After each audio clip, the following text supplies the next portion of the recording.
Welcome to Dove and Dragon Radio. I'm your host, M.L.Ruscsak. I'm here with my special guest, Catherine, who is a healthcare coach.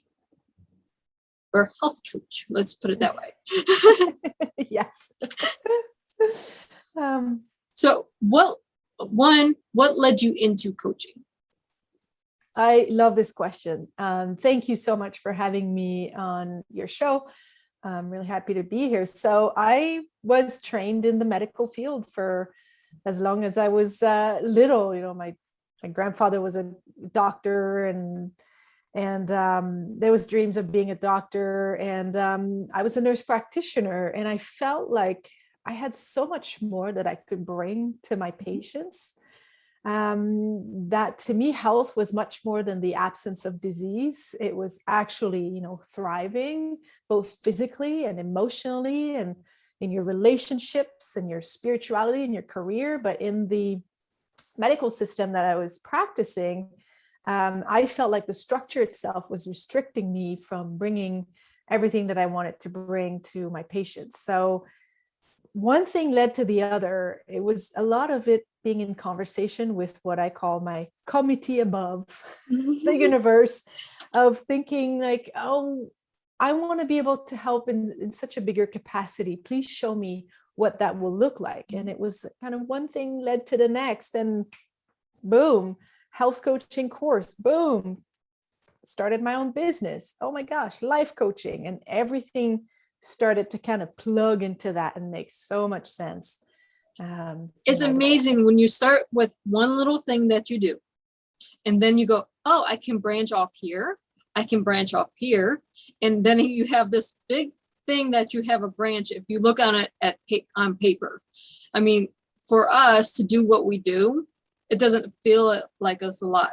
When you put it on paper and you have a little like map, as I call it, then you go, yes. Oh yeah, I do this, but it branched off of this, or I do this, but it branched off this part.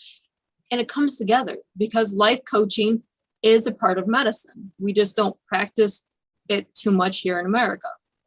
Totally. And I hope, it's my vision that coaching becomes part of every household, because I've been so much better with it. My clients have been so much better with it. And, when I decided to leave my nurse practitioner job, I had to argue for 4 months with my own soul, going like, you sure you want me to do this? Like, my soul was like, yep. I'm like, I worked so hard for this. I've got my colleagues and my patients and the job security. And now you're asking me to throw myself in the unknown. And my soul was like, yep, that's just what you got to do. And I was like, man, I know, but I planned for A, B, and C. And, this was never part of my plan, but it feels like I need to do this, Exactly. Yeah. And it's hearing that. Yeah. What we planned for. Exactly. And it's hearing that calling. And I've always been super fascinated by ancient wisdom, ancient cultures.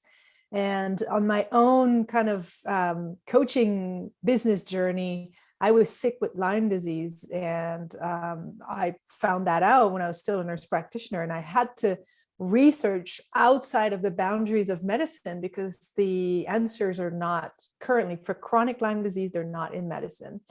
And I researched a lot about traditional Chinese medicine, Ayurveda, and now I'm doing the Siddha Veda practitioner course, which is ancient secrets that were passed from master to students. And they go back 2,500 years to Jivaka, which is Buddha's physician.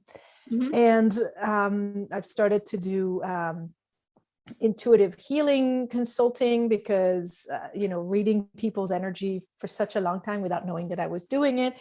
And now I'm like bringing all of these things. And it's such an exciting time to be, when this kind of sense of self-mastery is coming up. And I'm like, wow, I feel like I can pull the best out of every situation and philosophy and ancient wisdom, and really tailor it to the need of this person specifically. And we kind of cut through all the BS, and boom, oh my gosh, it's so powerful to be able to do that. Exactly. It's like, Okay, so 2011, we talked a little bit before the show about this. I had 2 strokes. Now, modern medicine says when you have strokes, you're basically a vegetable. You get to be in nursing care the rest of your life, and you're never going to get better. This is what I was being told at age 28. I don't believe in that. So it took years of self-help to get me to where I want to be. And that's a functioning person. I'm not well by any means of a medical dictionary, but I'm doing what I can because I went to my self-help coaches. I went to my weekly healers. I went to my spiritual guides. I went to everything that's not modern medicine. Exactly. And I commend you, Melissa, for doing this, because such diagnoses come with a history of prognoses, which is the predicted fate of that illness. Mm-hmm. And Deepak Chopra said something that really inspired me, because I felt this is what I was doing with Lyme disease, which is to accept the diagnosis, but refuse the prognosis. Mm-hmm. So it's basically you create your own prognosis by doing everything that you're doing and healing on so many levels in this, Exactly. Emotional and spiritual. Yep. You'd have an ailment, whatever it is. You either go into, okay, I have this, so now I'm depressed because I have this, and oh my God, I have this, I'll never get better, and you have all this negative stuff go through you. Or you can sit back and go, okay, I have this, I cannot do A, B, and C. What can I do now? Totally. And then you create your own path. It's the empowered self that takes the journey versus the victim self that would be like, oh, why did this happen to me and I don't have any power in this? It really is the choice that we have when faced with an illness like this.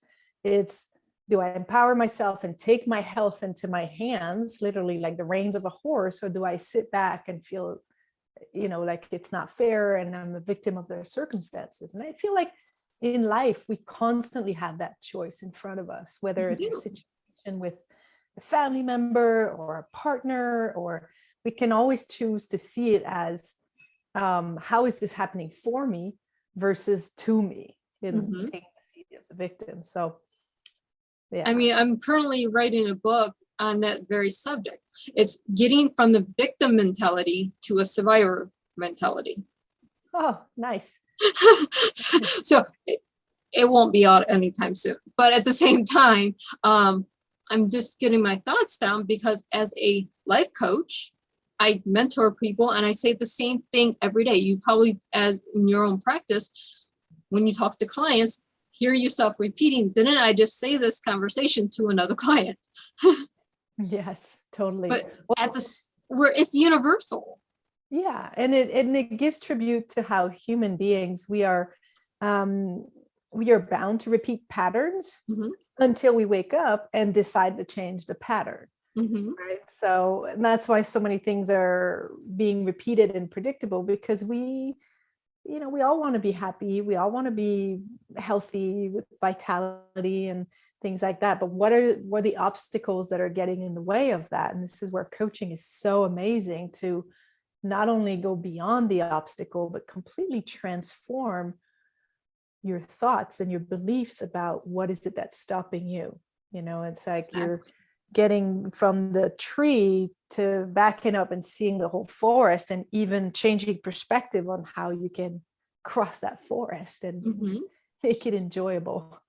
Exactly. It's like when you take a hike in your nature park, whatever that nature park is, you see the path, but you're not looking at the big picture of the trees, of the nature, of the leaves are turning, the little chipmunks scurrying across the path. You're not seeing all this. You have to, in life, take a step back. We're teaching you in medicine and cognitive skills to do the same thing with your life. It's not just, here's a path and go on it. There's other things you have to take in. Yep, absolutely. And it's so multidimensional. It's not anywhere nearly linear. Like we would think, oh, my evolution path is like this. Like, no, it's, you have your spiritual path, you have your emotional path, you have your cognitive path, you have your subconscious, and then you have what's in front of you in the physical world. Totally. And knowing that all of these paths are connected through you, because you're the Mhm. common denominator of them. Exactly. Yeah. Yeah. You can't change one without changing all of them. Totally. Yep. Because how you do one thing is how you do everything. It affects everything. Mhm. Yeah. As a coach, how many times have you heard, I can't do this, I'm stuck because of in some outside circumstance? Oh, yes. Totally. So often. So when you take that outside circumstance and turn it internally, how are you reacting to that outside circumstance? It's probably the reason why you're stuck. Mm-hmm. And in any of these things, I find that the first step is to gain awareness, Mm-hmm.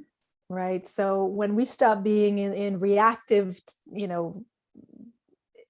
tendencies or reactive emotion, and we can take that step back and gain awareness of, oh, when I saw this event, it made me feel like this, and therefore my action was that.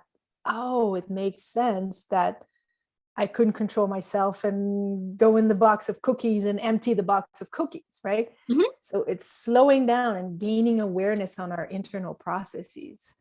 But Right. any problem, any symptom that we have is not the problem itself. It's really a messenger Mm-hmm.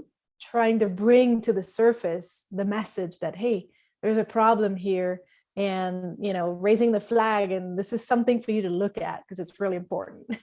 Right. Now, with you being a nurse practitioner, did you notice that physical elements usually have a sign of a mental capacity to it? I love that question because I cannot tell you the amount of times that I would see patients in clinic, and they'd come in, sit down, I ask some questions to make the diagnosis, and just the action of asking the question, the person would start crying, and then we'd talk about the real thing, the heartbreaks, the worries, the resentment, the anger.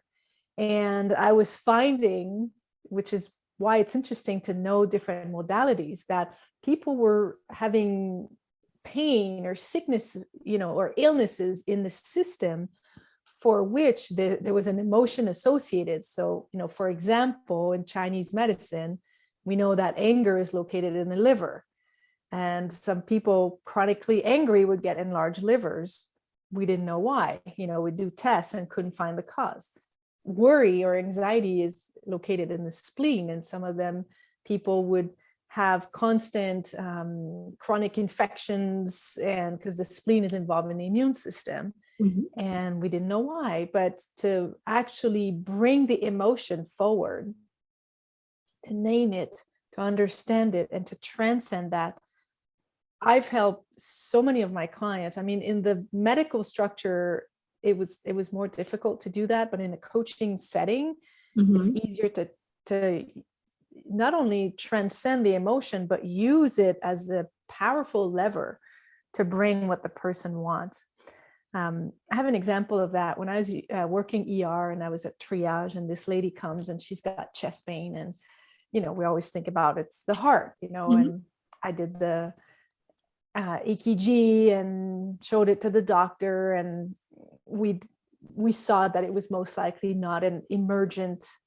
It was not most likely not a heart condition that was emergent. So I go back to my triage office and finish the triage, the vital signs, and I asked the lady, because heart, stomach, digestion, it's kind of all in the same space. And I asked her, I said, is there anything that you're not digesting in your life? What is it that you can't stomach?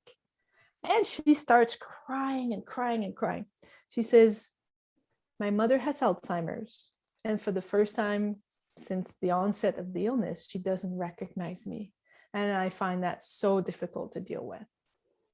And so she kind of cried out this situation. And then she goes back in the waiting room because there was other patients coming in.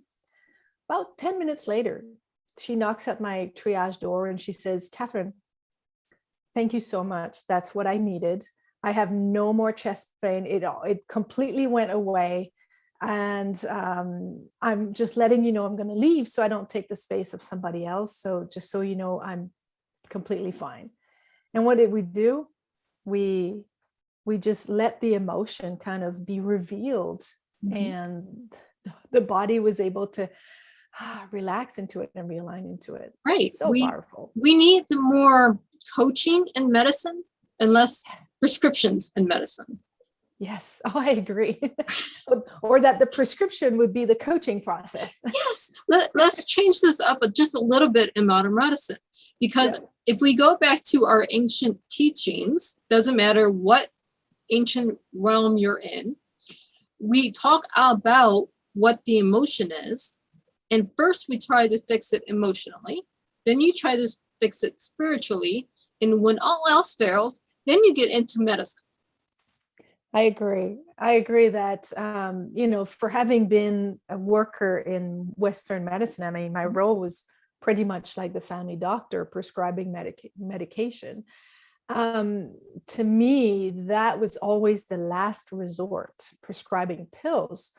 And it was about, like you said, have we dealt with the emotions? Have we dealt with the food, just the lifestyle itself? Are you living a lifestyle where you're just running around like crazy, having no time and feeling exhausted and eating crap on the go? You're not sleeping enough, not exercising enough. It's simple, but it's such basic. And doing the spiritual work associated with that. And if there's anything left, which my hypothesis would be that all imbalances would be rebalanced just with those modalities. But if there's anything left, then Western medicine would be the answer, except for, emergency, accident, trauma, there's times when you need the Western medicine, but first, before you get to the Western medicine, we need to go back to the Eastern medicine.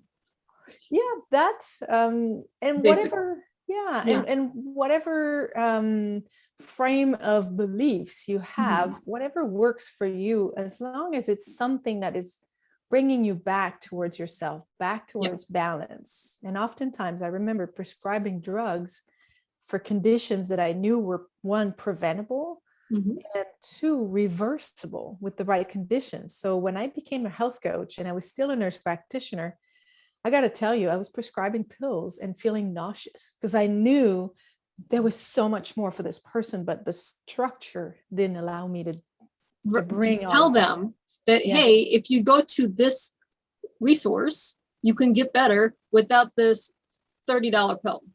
Yeah, totally. I'm just going to say $30 because, prescriptions are all over the place, but there's other ways to get around things. So do we want to pay $30 for a pill, or do we want to pay $30 for a coach to find out, first of all, is our symptom something that can be treated spiritually, religiously, emotionally, or does it really need a pill? Yeah. No, it totally. And, as the coach is not in a space of diagnosis.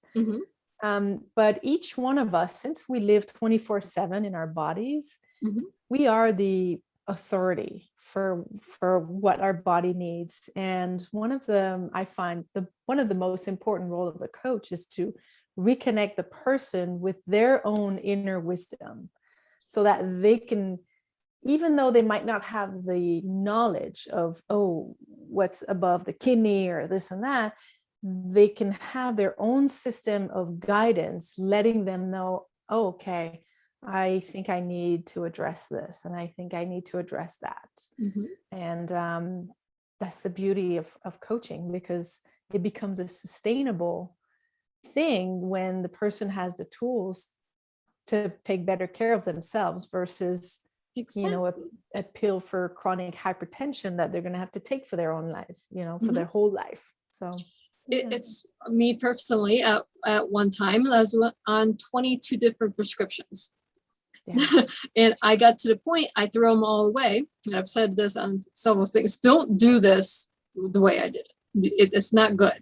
But I got fed up because I'm like, there has to be another way, because the pills just make me feel worse. So that's when I started my journey to learn my body. Not just my body physically, but mentally, emotionally, everything else. Now it's Yeah. taken me years to get here, but I've gotten my doctors trained. If I'm actually going to you with a problem, it means I can't take care of it myself. My coping skills, mental, emotional, religion, universal, whatever it is not taking care of what I need to be taken care of. Yeah. And to have the wisdom to recognize when you need help, and it might be Western medicine or a spiritual teacher or a mentor, and but navigating that, being in sovereignty, within yourself. And yeah. But where can our listeners and viewers find you and more about your courses, programs, and what you offer? Thank you.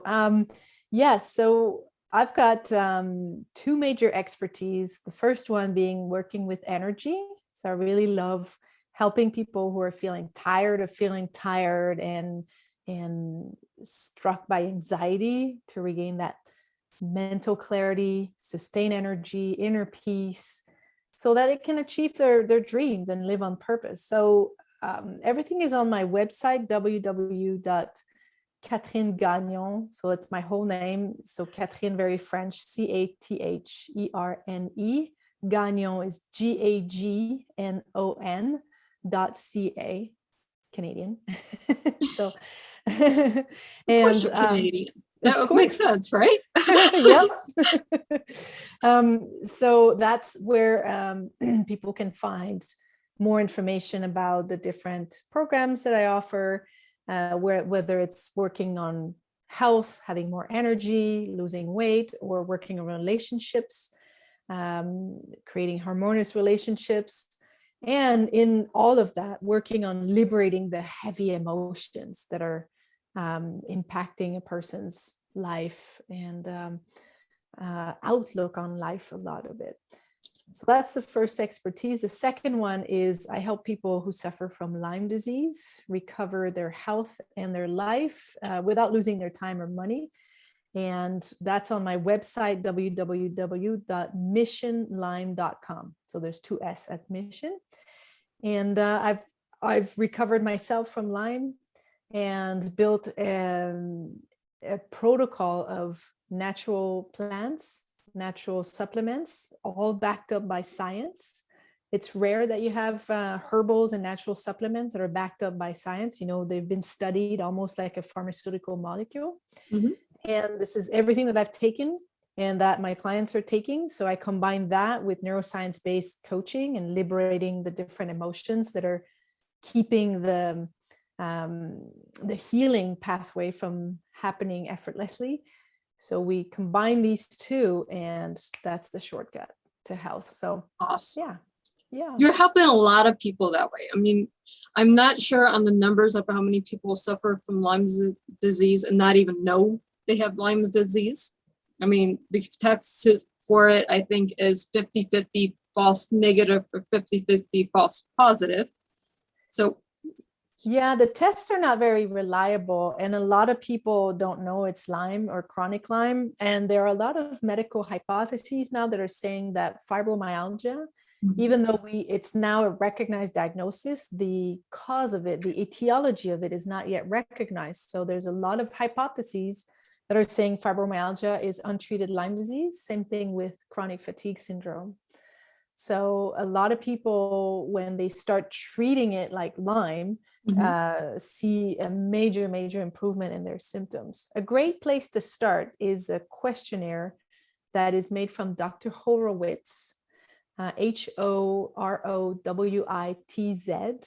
And it's a clinical questionnaire where people can enter their symptoms, and it's a scoring, a specific score. And that questionnaire has been validated by 2 universities, one in Europe and one in the US, as being more predictive of the Lyme diagnosis than the blood tests themselves. So it's, I might have to take that test myself. Yeah, why not? Yeah, a lot of people, who've had health challenges and struggles for a long time, and then they finally get on track with the Lyme hypothesis, and they're like, oh, finally, And on my website, I have a document, a PDF when people sign up, where I send you all the list of signs and symptoms Mhm. classified by pathogens that are present in Lyme. So it's Borrelia, Babesia, Bartonella. Most doctors in Western medicine don't know that Lyme has co-infections, and yet they cause specific signs and symptoms. So people will recognize these and go like, oh my gosh, that's what I've had. So I tell people, if you've had symptoms in all different systems that seem unrelated, it's your eyes, it's your bladder, it's pain, it's brain fog, whatever, and you've gone through a lot of tests and tried maybe different treatment, gone to specialists, and it's not working out, and your health is still deteriorating, and now your doctor's talking to you about prescribing antidepressant, check out the Lyme hypothesis. That's kind of a typical picture for people suffering from Lyme chronically, not acutely. Acutely, it's easier to recognize, but chronically, it's just a very subtle disease, and it can mimic any other disease. Well, that's interesting conversation, because I'm going to have to at least look at it because of some of my things that I can't treat any other way. Yes, absolutely. Yes, definitely. Thank you for that. I learned something today. Well, I'm glad you did. Totally. And I mean, Lyme has such an affinity for the nervous system. Mhm. I don't know that it can create strokes. Well, but I've had problems off and on with different systems my entire life. So yeah, it's just making sense and clicking to at least research for myself. Yes, start checking it out for sure. Yeah. But thank you so much for being on the show today. Thank you for having me. It's been great. And for all of our listeners and our readers, happy reading.